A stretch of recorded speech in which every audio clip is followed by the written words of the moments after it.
Okay, so this is the Blaze Farm tutorial.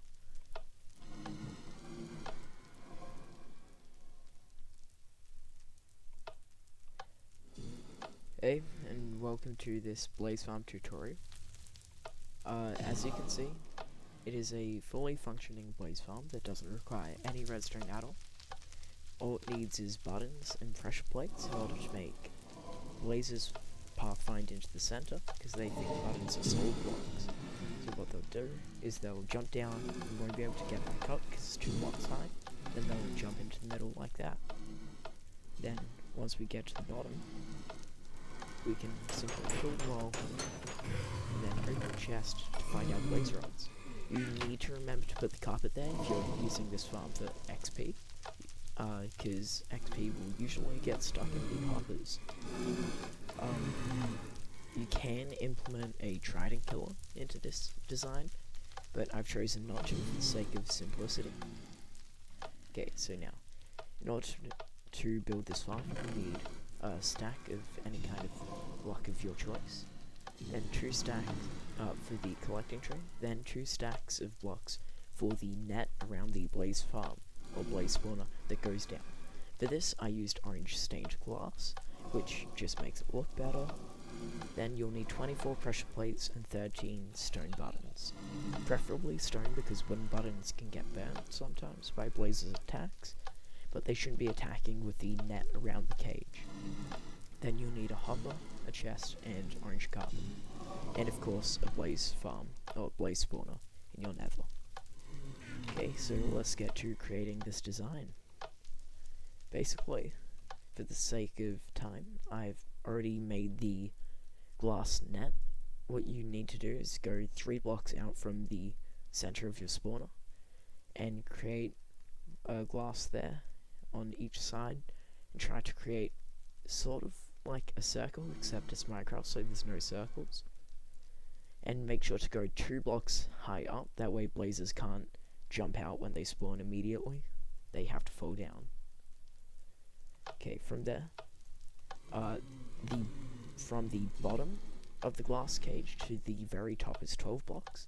From the bottom to the it's called spawner is 10. So it should look about like that. Okay.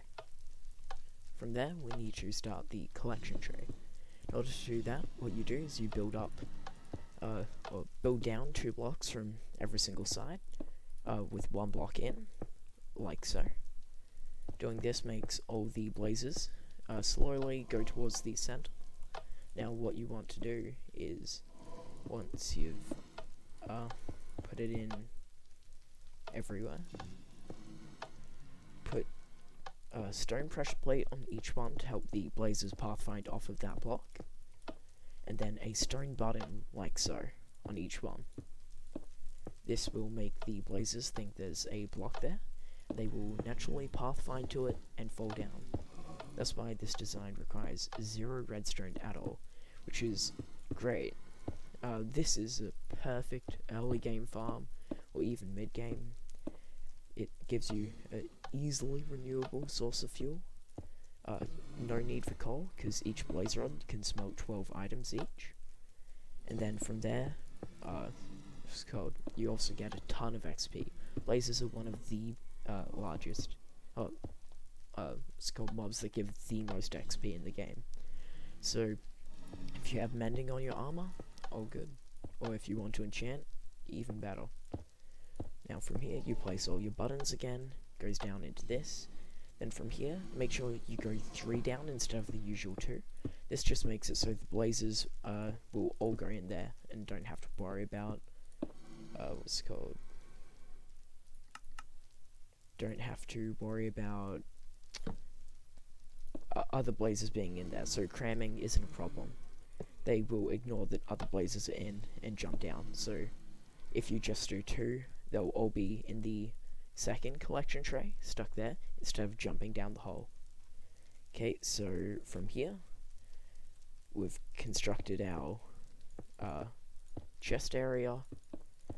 Then you want to make sure you put the carpet there. That is very important. It's so the blazes XP doesn't get stuck.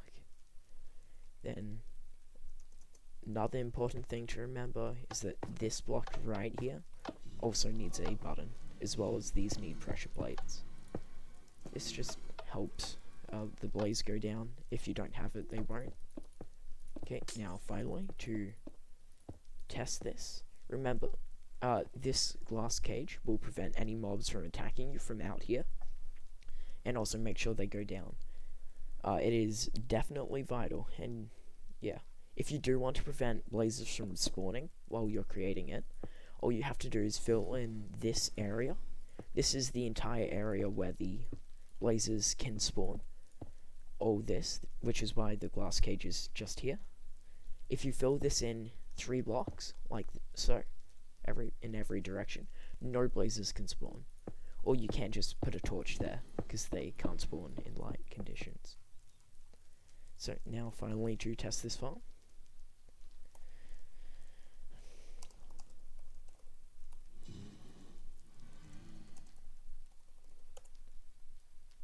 And I've misspelled the command.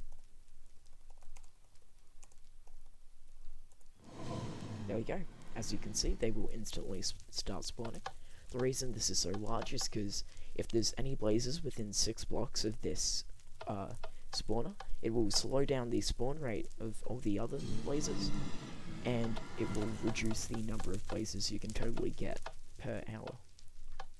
This is what I use to get XP most of the time in an early game before I build a pigman or creeper farm. It is incredibly useful and good in all circumstances. I recommend building it as soon as you can, which is pretty much as soon as you get to the nether. As you can see, already a blaze in here.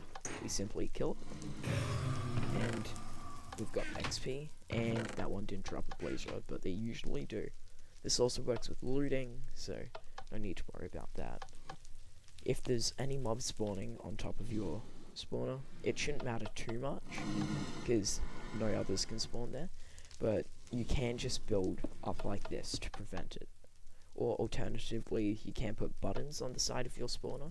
Actually, never mind, you can't. So just build up like this, and that will prevent any mobs from spawning on top. As you can see, there are already a ton of blazes inside of it. So we go down, kill them, and see, that is an insane amount of XP and blaze rods in such a simple farm, and such a early game thing to be able to complete. So, hope you enjoyed this easy tutorial. Hope you can build this in your worlds. It was very useful for me. Cool. Bye.